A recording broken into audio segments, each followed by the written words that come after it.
गुरु साधना एक ऐसी चरम अवस्था है जिसमें आपने साधक का स्थान ही छोड़ दिया, साध्य का स्थान भी छोड़ दिया, सिद्धि भी छोड़ दी, आप गुरु में हो गए, क्योंकि आप हर क्षण हर पल गुरु में होने पे सिद्ध हो। अलग से कुछ करने की वो आवश्यकता नहीं रही। तो ये एक नया ही संसार खुल के आ गया गुरु की व्याख्या से, और इसीलिए गुरु की पूजन करना, गुरु की साधना करना एक सर्वश्रेष्ठ उपाय है, प्रयोग है अपने जीवन को जीने का, जीवन को प्राप्त करने का। अब ऐसे में मैं आपको एक अपना वृतांत से सुनाना चाहता हूँ, जिससे और थोड़ा सा क्लियर होगा कि जिस प्रयोग की मैं आज बात करने वाला हूँ मैंने किससे सीखा और उस प्रयोग में क्या विशेषताएं थी, और वो मुझे किस प्रकार से उनकी एक कृपा दृष्टि मात्र से बाद में समझ में आनी शुरू हुई जब मैंने उस प्रयोग को किया। तो ये बात काफ़ी पुरानी है, लगभग 20 साल तो इसको हो ही गए हैं। उस समय जो है मैं उज्जैन में शिविर लगा था डॉक्टर नारायण शिमाली जी का, जो मेरे गुरु जी थे। तो हम लोगों ने मिलकर के वहाँ एक प्रदर्शनी का लगाई थी।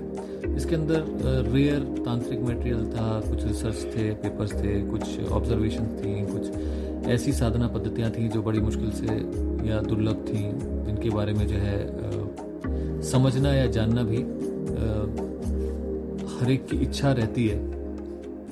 तो जब गुरुजी आए तो उनके साथ में माता, तो वहाँ जब गुरुजी उद्घाटन करने के बाद में पहले राउंड पर गए अंदर प्रदर्शनी के, तो उन्होंने एक जगह पे जाकर रुक गए जहाँ 16 कलाओं का चार्ट लगा था, और उसके अतिरिक्त उसमें जो है उसकी तांत्रिक पक्ष भी दिया हुआ था। तो उन्होंने उसको देखा और फिर उसके बाद में वो बेसिकली नवनाथ की तरफ देखा, नवनाथों की तरफ। उसके बाद मुड़ करके बोले कि तुम इसके बारे में जानते हो?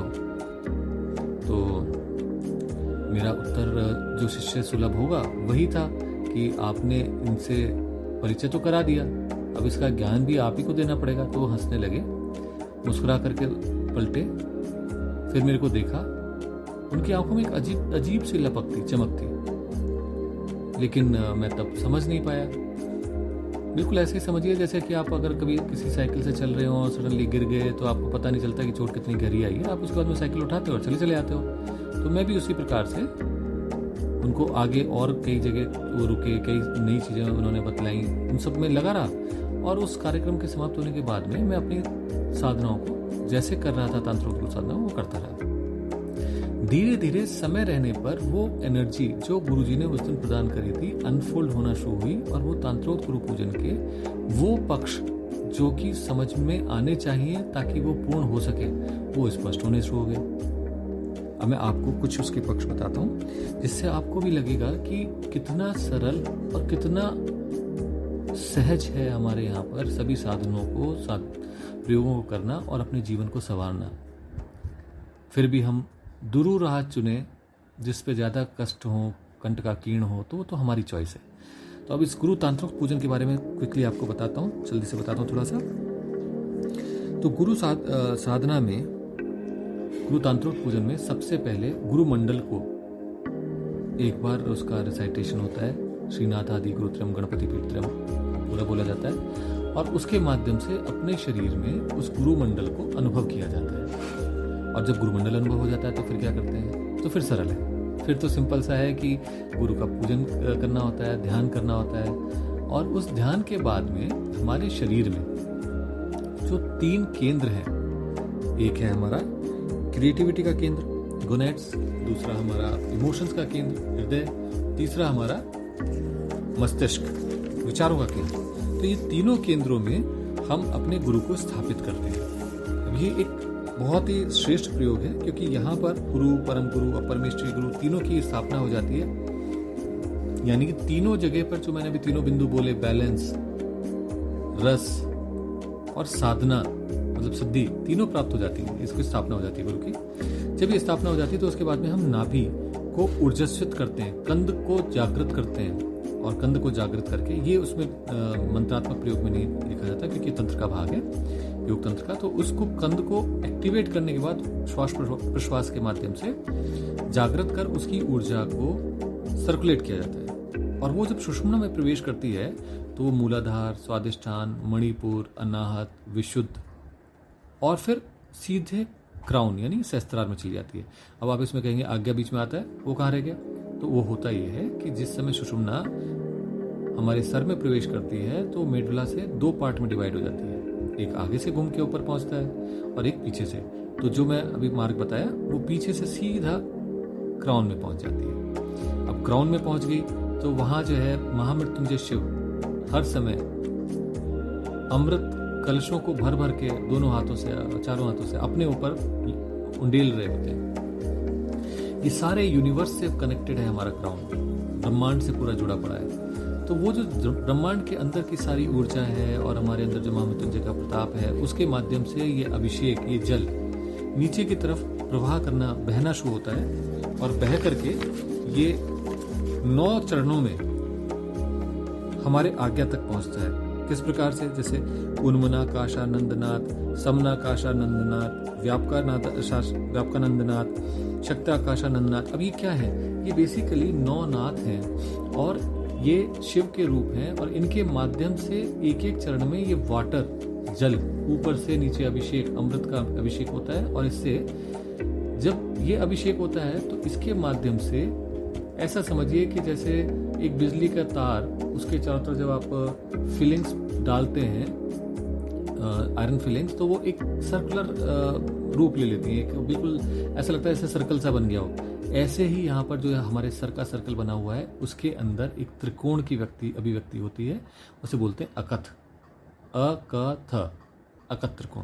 अब ये जो है ब्रेन के अंदर हमारे प्रेजेंट है और इसको हमारे को समझना चाहिए। इसको जब हम यूज करना जानते हैं, समझ लेते हैं, तो हमारी सारा शरीर को हम नियंत्रण में ले लेते हैं। इसी को कहते हैं अमृतीकरण क्रिया और बहुत आनंद पूर्वक ये किया जा सकता है। अच्छा लगेगा जब कोई इसका प्रयास करेगा इसे करने का। बहुत सरल से प्रयोग है इसमें।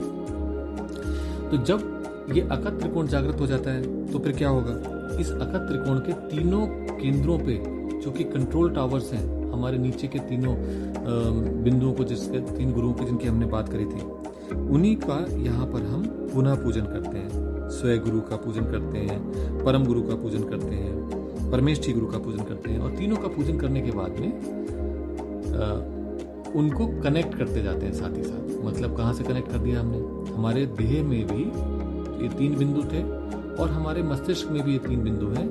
देह में कर्म पक्ष है और मस्तिष्क में उसका कंट्रोलिंग प्रोग्राम्स है, तो वहां पर हम उन प्रोग्राम से उन्हें जोड़ देते हैं। अब जब ये जुड़ना हो गया तो उसके बाद में सेकंड स्ट्रोक होता है, जिसके अंदर वापस वही नाभि से ऊर्जा चलना शुरू करती है, सुषुम्ना से वो ऊर्जा ऊपर उठना शुरू करती है। बट इस बार का जो परिवर्तन है वो ये है, क्योंकि अकथ जागृत हो चुका है तो इसलिए कुंडलिनी जागृत होकर के ऐसा लगता है जैसे कि हवन कुंड में एकदम से आहुतियां बढ़नी शुरू हो जाती हैं सांस के साथ। वो जो आहुतियां हैं वो जो है ऊपर उठना शुरू करती हैं। तो ये सारी अम्बाएं हैं, देवियां हैं, महाधर्मनाम्बा, सुंदरयाम्बा, करालांबिका, त्रिबाणाम्बा। ये अम्बाओं के रूप में, देवियों के रूप में, कुंडली क्योंकि देवी रूप है तो ये अग्नि की शिखाएं ऊपर उठती चली जाती हैं और जाकर के अकथ त्रिकोण के मध्य में, सुषुम्ना के माध्यम से जाती हैं और अकथ त्रिकोण के मध्य में प्रकाश पुंज स्थापित कर देती हैं। अब ये जो ज्योति है, जिसके चारों तरफ ऊपर से अभिषेक का जल बरस रहा है ठंडा ठंडा और बीच में प्रकाश खूब जोर से हो रहा है, तो बिल्कुल ऐसा समझिए जैसे कि अनंत सूर्य हमारे मस्तिष्क में जागृत हो गए हो तो बहुत प्रकाश फैल जाता है और वो इतने शीतल है जैसे अनंत चंद्र हो। अब ऐसी उपलब्धि, ऐसी अवस्था को कूटस्थ पे प्राप्त करने के बाद में, ऑप्टिकल श्याज में प्राप्त करने के बाद में, यहाँ से प्रारंभ होती है क्रिया, हम आनंद में मग्न हो जाते हैं। अब कुछ मांगने के लिए रहा नहीं, अब सब कुछ तो आ गया, सारी माया सामने सिमट के आ चुकी है। ऐसे में गुरुजी ने बहुत संक्षिप्त प्रयोग करके, इसको छोटा सा करके, ताकि बहुत लंबा ना हो, बहुत बढ़िया तरीके से इसको, इसमें से 5 विधाएं, 5 डायमेंशंस को प्रकट कराए। और वो 5 डायमेंशंस क्या हैं? उनको सिंपल रूप में, निराजन के रूप में कराया, सोम मंडल की, सूर्य मंडल की, अग्नि मंडल, ज्ञान मंडल, ब्रह्म मंडल की। अब इन 5 के माध्यम से एक क्रिया जो एक्टिवेट होती है यहाँ से, उसको बोलते हैं पंचपंचिका। अब ये पंचपंचिका वो चीज है जिसके माध्यम से हमारे जीवन में कुछ भी संभव है, कुछ भी किया जा सकता है। और उसका कारण क्या है कि ये पंचिकाओं के किस प्रकार से आप देखिए, आप पंचलक्ष्मी, पंचकोश, पंचकल्पलता, पंचकामदोधाम्बा, पंचरत्नाम्बा। तो ये बेसिकली क्या है, वो अम्बाएं हैं, वो माताएं हैं जो कि हमारी इच्छा को प्राप्त करके मैनिफेस्ट कर देती हैं, जन्म देती हैं उस संभावना को। तो इसलिए कोई भी इच्छा, कोई भी साधना, कोई भी प्रयोग है, वो यहाँ पर संपन्न हो जाता है। तो ये पंचकाएं हमारे शरीर में स्थापित हो जाती हैं 5 लेवल से। अब जब ये स्थापना हो गई तो फिर नेक्स्ट क्या रह गया, अब उस व्यक्ति को अपना बोध होना चाहिए। उसके अंदर अमृत तत्व की स्थापना होती है और उसे बोलते हैं अक्ष स्थापन। जब अक्ष स्थापन होती है तो पूरे सुषुम्ना झंकृत होने लग जाती है, चमकने लग जाती है, उसमें जो है बीजों की साउंड्स आने लग जाती हैं। और वो जो बीज साउंड है उन्हीं को ही मिला करके एक मंत्र बनता है गुरु का, जिसे बोलते हैं श्रीमन मालिनी से, श्रीमन मालिनी। उसके माध्यम से उनका पूजन किया जाता है, उन्हीं को समर्पित किया जाता है। और इस समर्पण का जो परिणाम है वो ये है कि पहली बार शिष्य को ये अनुभव होता है कि वो पुरुष बना। पुरुष लिंग से निर्धारित नहीं होता है, उसके पौरुष से होता है, उसके अंदर पौरुष का जन्म हुआ, वो पुरुष बना।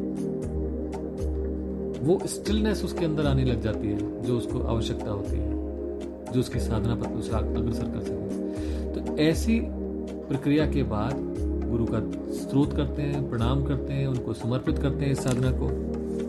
तो ये है संक्षिप्त में गुरु तांत्रिक पूजन साधना।